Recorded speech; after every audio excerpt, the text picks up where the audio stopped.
Hey world, John G, Modern Design Aquascaping. Our team builds custom ponds, fountains, and waterfalls out of natural stone and wood. My goal, besides to get a shave, is to educate and inspire the entire world about ponds and water features. I appreciate you tuning back in for part 2 of this amazing water feature transformation in the backyard. If you haven't seen part 1 yet, link to it. Watch the beginning because it's awesome. If you have, stay tuned because the boys are going to finish this job in this episode and it is going to be amazing. Thanks for joining us. I'm out.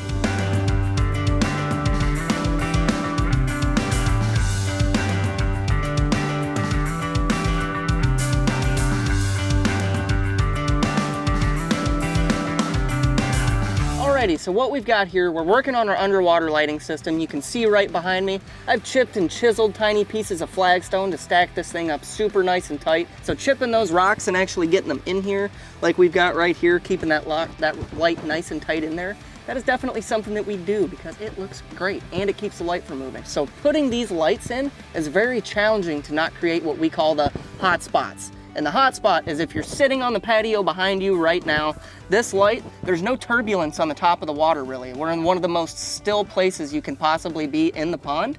And you're gonna be staring right into this abnormally bright LED light. And that is something that we don't want, is you staring into a hot spot. So what I'm gonna do is I'm gonna take all this beautiful rock work that I did right in here, and I'm gonna tear it out.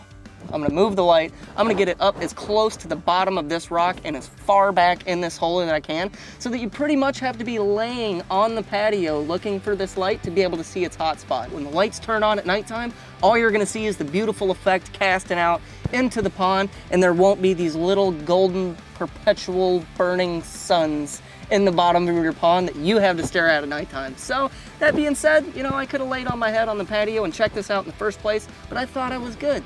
That's what I get for thinking. So I'm gonna get this stuff out, finish my rock stacks where that light is to make it nice and tight as well, and relocate the light up into a different location to make sure that when you guys are watching this video, you're not looking into our own little perpetual sun under the interaction stone. So yeah, I'm gonna get to rock chipping. That's what I got.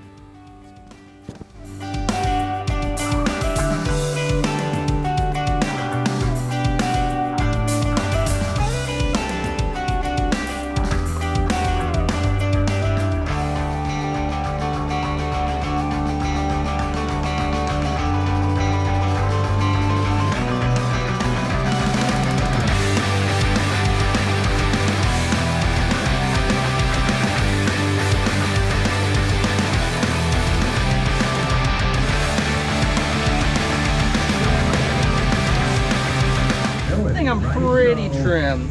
Well, I spent a ton of time yesterday getting this thing in, cutting and trimming roots, doing all kinds of stuff with rock scotching up, and as you can see, cutting, chipping, breaking everything so I can do little stack stones and stuff all beneath the roots to actually make this guy look like he grew here. So what we did was we shot water level on this, which is right up in here somewhere. So the one thing I've really loved doing in the past, I've done it quite a few times now, is actually making little landings that are right above water level so that the frogs have somewhere they can just swim right up, crawl on top of a rock, and hang out at all times during the night. So we've got the waterfall that's coming in right on this section, bunch more stack stones, beautiful stuff going on in here, falling right over the fish cave with the combination of this driftwood going in here. And what better to do with a piece of driftwood when you've got the roots creeping down over the rocks like it's been there forever, coming out over the cave to naturalize it, than actually have a carny bog. We actually made a little pocket right in here, which I'm about to spend quite a bit of time detailing this thing out, getting the peat moss in and watered, and actually getting our aquatic plants installed in here. So we're about to get this thing cleaned up, get the plants planted, and try and at least have our little waterfall running for the weekend off in the corner with the pond full and dosed so that it is clear when we come back early in the week to get the rest of the stream filled up. That being said, I'm gonna go play with some carnies and get some water in this hole because it's warm. It's warm out here. That's waterfall. Yes, sir.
finally done with this wall. So for those of you that don't know, building a pond on a crazy slope away from the house, getting that flat zone, this is the amount of retention that we have to do to create it on this slope. I mean, we've got like 30 tons of boulders just in this wall to get this lift and create the flat to the pond and make it look natural with some space for plantings in between. We actually had to quit coming this way because we would have blocked off access to our stream. So usually we would just finish the stream, work our way out of here. They hadn't made the decision whether they wanted to add on the additional stream or not to get the biofalls back around the grilling section, but they pulled the trigger on that this morning, which was perfect timing because by the end of the day yesterday, we were completely finished with that wall coming all the way up and ready to detail the edge of the pond. So another thing about this, with the boulder retention coming out towards where you guys are at right now, we had to make sure, once again, we didn't cut off access because up here in this area, you can see the spray painted lines. This is all walkway going towards the hot tub, walkway going up and over the stepping stones for the stream. And then we've got like a 7x10 flat area to put a couple Adirondack chairs, stare out over the pond and over the lake. Having the view of both of those is really important to them, and getting this flat zone in here is going to require doing more retention along this side. So we're gonna jump back up here into our stream section right after we get done detailing the pond edge. If we can get that done, then we can actually come over here, do the retention, bring all the dirt work up, and have our spot to place a couple chairs. So that being said, I'm gonna get to work because nothing will happen if I don't. So.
Finally made it up here to the biofalls, and this is like music to my ears hearing this stuff happen back here. So we did decide to shift the biofalls all the way back here behind this grilling section so they're not looking into it.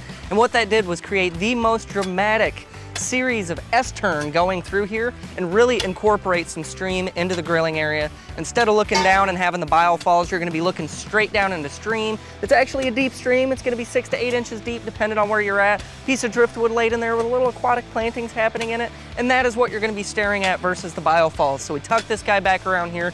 We are working our retention right now is where we're starting. We're gonna actually put our retention boulders in going around here, get dirt brought up, and we are finally ready to start moving out this way, building our flat section and working our way out of town. We've got a little bit of detail work we've got to do along that backside left over there on the stream. We've got some lights to put in, that piece of driftwood, a little bit of stuff and foam work we got to do in there, and we're almost ready to fire this thing up. It is so beautiful. I cannot wait to see the water traveling through this crazy series of canyons that are going through here because it's going to be sweet. So you guys stay tuned.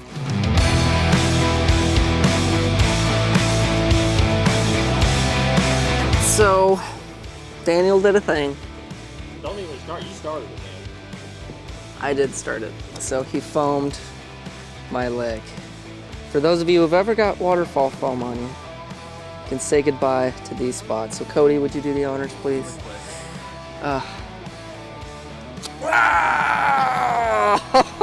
Oh man! Woo! I think we missed a couple hairs, but man, smooth as a baby's bottom. That is nice. Ow.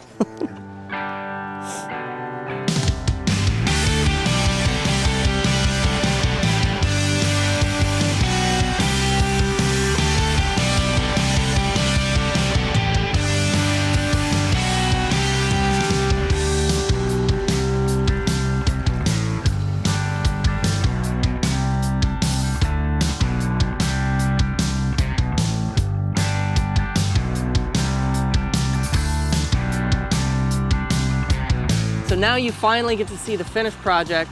It's been like 226 months or something like that with the complications of a tremendous amount of rain, flooding, dead machines, no rock having, no soil showing up. It has just been absolute pandemonium out here. Craziness all around. But we made it happen, and I could not be happier with the way this turned out. The homeowners super stoked. They've loved every step, and this part right here turned out, I mean, it's ridiculous. You've got a deep section of stream right off the side of the patio. It's like, I don't even know what to say. I don't know what my favorite part is. I don't know what my favorite waterfall is. It is all just beautiful out here. I love it. I love my job. We got a beautiful day today to finish up, and we are off to build another pondless tomorrow. So I hope that you guys have enjoyed this video. Hopefully you learned something besides the fact that we are more dorky than pretty much anybody else out there that's doing what we do, and we just have a blast while we're doing it. I could pretty much sit here and enjoy this thing all day, but I got places to be. So you guys have a good one. Stay tuned for the next one. We'll be back.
I really appreciate you sticking around to the end. I know it was a long process, but the boys had a big task set out for them when I sold this job a few months back. If you thought this project was absolutely stinking amazing, do me a favor, thumbs up, subscribe, ding the bell, all that stuff. I appreciate you guys hanging around.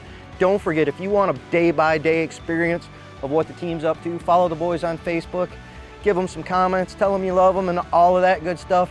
I'm gonna mosey my way out and do some paperwork or something. They fired me off the install crew. So, yep, that's what you get from me. Intros and outros. John G, out.